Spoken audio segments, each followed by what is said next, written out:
का कहूँ आज त मोर गाडी छुट जाइट ह। हेलो एन्ड नमस्ते गाइस, मोर मिनी ब्लग में हजुरकन स्वागत बा।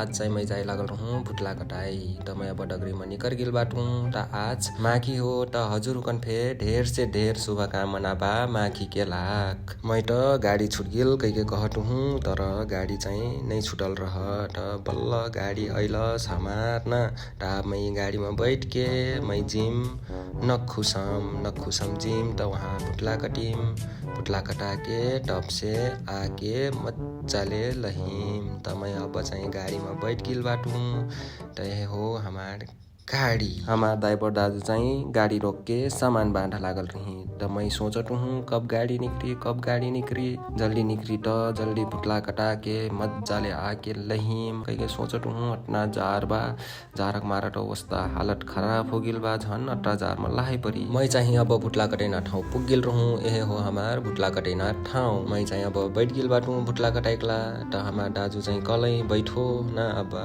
भुटला काट दे हम तर कहाँ गिला हमार दाजु त। हमार दाजु चाहिँ बल्ल बल्ल अइल त मेहन रेडी कराके फे गायब हो गिल मनै खै कहाँ गइ गिल। मैं चाहिँ अब भुटला काट के सेक डरनु देखो कसिन देखाइटु हैंडसम देखाइटु कि ना गाइज कई देहो ना कमेंट। मैं चाहिँ निकर गिल बाटुआ भुटला उटला कटा के हेयर कटिंग में से आज मैं का देखत हूँ यहाँ ना मामोंकर बैनर लगैल रही खै कापो सजेसन देखेटी त लो ठीक बा जया हुइत मजा के लाख हुइत ना त हजुरकन कसिन लागल मोर मिनी ब्लग थोरचुटी कमेंट कई देहो नहीं मजा लागल त कुछ कई देहो ना त ल्यो मैं अठ्यान से अन्त्य करतूँ। Bye bye.